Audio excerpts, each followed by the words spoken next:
Good morning, and thank you for the opportunity to once again address the exposition. The first thing I would like to do is to apologize for everyone for not being able to make it to Inuvik this year. Due to some operational issues, I need to remain here in Chalk River, but believe me, I am with all of you in spirit, and I look forward to getting to Inuvik as soon as I can to see your beautiful countryside. I have to tell you that I felt really fortunate to participate in my first Arctic Development Exposition last year, even though it was virtual, and I am just as honored to be here addressing you today, unfortunately, virtually as well. So thank you again for welcoming CNL and myself back to the Expo, and to everyone who has made this exposition so successful, well done. Before we begin, I would like to acknowledge that CNL's operations across Canada occur on the unceded traditional territories of numerous First Nations. At CNL, we recognize the unique history, cultural practices, spiritual beliefs, and languages of the Indigenous peoples of Canada, and we appreciate the responsibility they have as stewards of the environment. I also want to reaffirm CNL's strong commitment to being an active participant in Canada's journey towards healing and our journey towards reconciliation. It should come as no surprise to anyone here when I say that the world is changing quickly. So quickly that at times it feels hard for any of us to keep up. There are few regions in the world who will be impacted by the changes more than folks who live here in Canada's Arctic. First, and most importantly, despite unprecedented action taken by countries around the world, climate change is unfortunately accelerating. Greenhouse gases are now at their highest levels in nearly 2 million years, and earlier this year, the International Energy Agency announced that global carbon dioxide emissions rose by 6% in 2021 alone, and this is the largest increase in history. In Canada, we have committed to a 40 to 45% reduction in our greenhouse gas emissions by the year 2030. Countries around the world, they have set similar targets, but meeting them, we know that that will not be easy. What does this mean for the Arctic? Well, in the 2021 Arctic Report Card, the annual study on the Arctic's environment, the transformation of the region right now is described as both rapid and pronounced. Last year was the 8th consecutive year since 2014 that surface air temperatures were at least 1 degree above the long-term average for the region. And further data shows that the Arctic is warming more than 2 to 3 times faster than the global average. It feels like we are reading about record-setting temperatures in the news on a daily basis. And these changes have led to everything from a decline in sea ice and snow cover to retreating glaciers and thawing permafrost. In short, the landscape is changing faster than ever before recorded in human history. And these changes are causing countries around the world to take notice. One of those countries is Russia. And if it was not clear before the situation in Ukraine, I'm sure that it is now coming into sharp focus for the Canadian public that we effectively share a border with Russia in the far north. Canada's Chief of Defense Staff, General Wayne Eyre, recently stated at the Ottawa Conference on Security and Defense this past March that the Arctic is a key area of concern. While Eyre considers Russian incursion into Canada's Arctic unlikely right now, he warned about the remilitarization of the North by Russia, which has reoccupied formerly abandoned military bases in its own Arctic region. Even prior to the invasion of Ukraine, Russia's foreign minister warned Canada and other Western allies that all of the resources beneath the melting ice in the Arctic Sea belong to the Russian government. General Eyre has correctly recognized the national security vulnerabilities that Canada has in the far north, which, as we know, has a sparse population and a lack of infrastructure. But it's not just Russia we have to think about. The region is a focus for many countries, including the United States, China, Denmark, Sweden, Finland, Norway, and Iceland. These countries understand that waterways which were once inaccessible are now opening up, and the minerals and natural resources that were once buried under the snow and ice will soon be within reach. Just last month, in an interview with Dwayne Smith, who many of you know as the chair and CEO of the Inuvik Regional Corporation, an organization that represents the interests of the Inuit in the Western Arctic, Dwayne confirmed this issue with the CBC, explaining that residents in his region were seeing the increased presence of research vessels from other countries. He also noted that it is Indigenous communities that are actually alerting the Government of Canada to the presence of these visitors. In that interview, Dwayne called for a more consistent and long-term strategy by the federal government to increase the presence, visibility, and infrastructure in the region to demonstrate that this is Canadian territory and that we are going to protect our sovereignty. And while these are really important issues, I am sure that living this far north must come with its own more pressing challenges. For example, remote locations often face higher shipping costs, which can lead to more expensive products and services, and the scarcity of much needed materials and goods. Building and maintaining reliable infrastructure is often more difficult, which can also limit economic opportunity.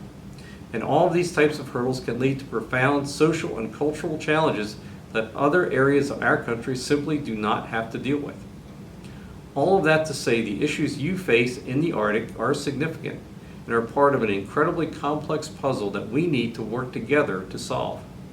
We must certainly do our best to limit the impacts of global climate change, which represents the most pressing issue of our generation and probably the greatest threat to our way of life. But we cannot ignore that changes are already coming and they will need to be confronted. And in some cases, you may want to consider the opportunities that come with them.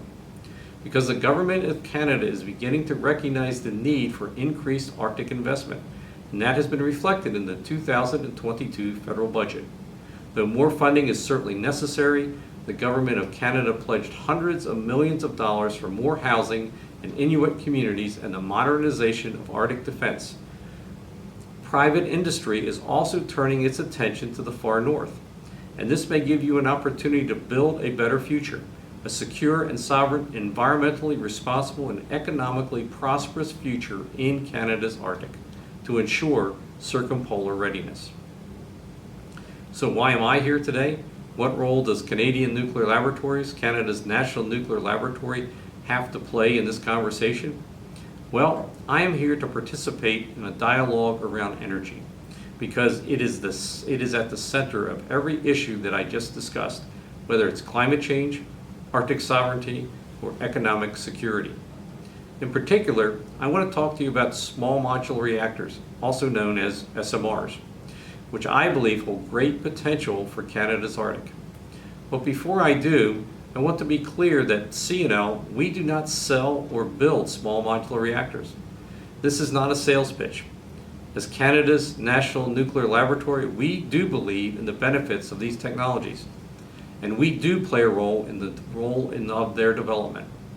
What we are interested in doing is learning about how we can help advance these technologies in a way that people are comfortable with, producing solutions that meet your needs through a process that welcomes the input and guidance of the people who stand to benefit from their deployment.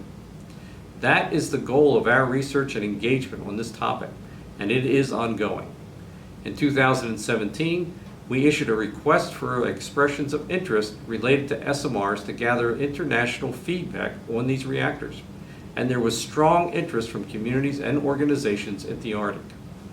That request was just the first in a series of engagements. We want to continue to have meaningful conversations about SMRs, to understand people's questions and concerns about these technologies, or insights that we frankly need to know about. But we also want to help people understand how these things work, what they can do, and why there is growing excitement about these technologies, not just in Canada, but around the entire world. So let's start there. I apologize to those who know this already, but SMRs work in much the same way as traditional nuclear reactors do. Uranium, which is mined here in Canada, is made into fuel, which undergoes a reaction known as fission, that is used to heat water, producing steam, which in turn drives a turbine to produce electricity.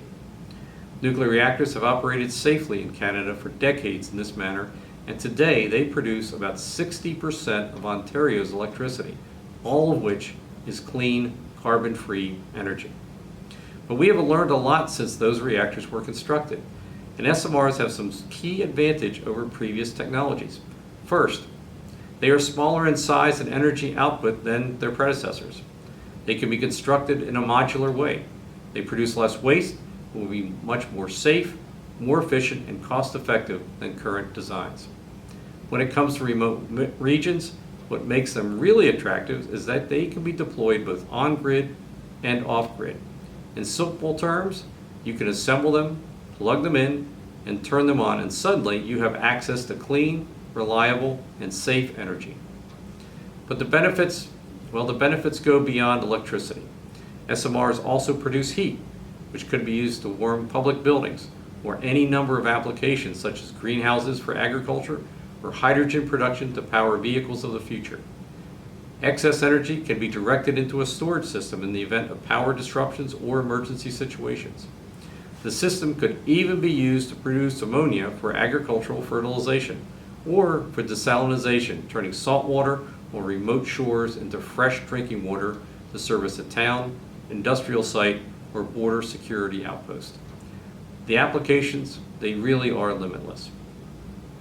Today, these technologies, well, they are in the conceptual design phase, which means that you cannot go out and buy one. But we are quickly moving towards a future where these reactors will be built and tested. Advancing these technologies begins, of course, well, it begins in the laboratory with extensive research to bring these concepts to life, analyze their viability, and ensure that they really are safe. These are the principles of our SMR siting program at Chalk River, which invites these vendors to site a demonstration unit on one of our sites that we manage. Our Chalk River campus not only has the infrastructure and services that are needed to accommodate these reactors, but we have the resources to help design them and the resources to help test them. Most importantly, we have the expertise to solve the issues that come with the development of these new and these sophisticated technologies. Just last year, the CNSC, or the Canadian Nuclear Safety Commission, announced that the license application for a company called Global First Power would move to a formal review. Global First Power is a company that is trying to site a reactor on our Chalk River campus. And this brings us one step closer to our goal of having the first demonstration unit up and operating by the end of this decade. Well, and in my opinion, that cannot come soon enough.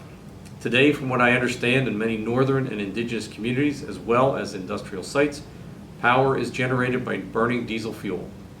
Burning diesel fuel, well, it's frankly bad for the environment in a number of profound ways. It emits greenhouse gases, of course, but it also emits particulates that are known to cause illness. But people need energy, and there are few viable alternatives for these types of locations. Sunlight, of course, is limited in many regions within the Arctic, depending on the time of the year, and that's certainly problematic for solar energy. Wind is an option, but like solar, it's intermittent. In the north, losing electricity in harsh winters is not really feasible. Unfortunately, today, there are simply not a lot of alternatives to what is a cheap, if not clean, form of energy. But if we are able to realize our vision for SMRs, we could help transform the lives of Arctic residents in a profound way. I talked about this last year at this event, but for most of us, energy security is the foundation which the health and the benefit of our communities is built upon. We often think about electricity to power our homes, and that is certainly part of it. But energy security is really so much more than that. It is about education. It is about businesses and jobs. It's about clean drinking water, transportation, healthcare, and even cultural practices. These are all enabled through affordable and reliable energy. And so is Arctic sovereignty. And on that issue, Canada has a lot of work to do, with 162,000 kilometers of coastline to secure. Arctic sovereignty means presence. It means bases and outposts that span the entire continent. It means infrastructure, roads to drive on, and houses to live in. And finally, if Arctic residents are interested, the projects align with your values and cultural principles, your industries will need power as well. Whether it is in mining, mineral extraction, natural resource development, or deep sea ports, pursuing economic empowerment will require difficult decisions about energy. All around the world, countries are struggling with these same types of decisions, and they are coming to the same conclusion that we have reached at CNL, that all the societal needs and conditions necessitate technical and environmental solutions that we believe only nuclear energy can provide. If it's not already clear, I am very passionate about this work. I really do believe that SMRs can change people's lives, and we work very hard to alleviate the fear and apprehension that many folks have about nuclear energy. So I hope you can consider my remarks with an open mind. And if anything I've said today sounds appealing to you, or if you're interested in sharing your perspectives with us at CNL, please reach out, because we would be happy to continue the conversation with you. We are closely connected to the Government of Canada, and the work we do is intended to improve the lives of people all across this country. And on this issue, we want to work hand in hand with Northern and Indigenous communities to make sure that the work we do in clean energy is truly meaningful to you, the residents of the Arctic. Once again, I appreciate the opportunity to address you all today at the Arctic Development Expo. Thanks again for the invitation to join you and taking the time to listen. And once again, I do apologize that I'm not able to be there with you in person. Thank you.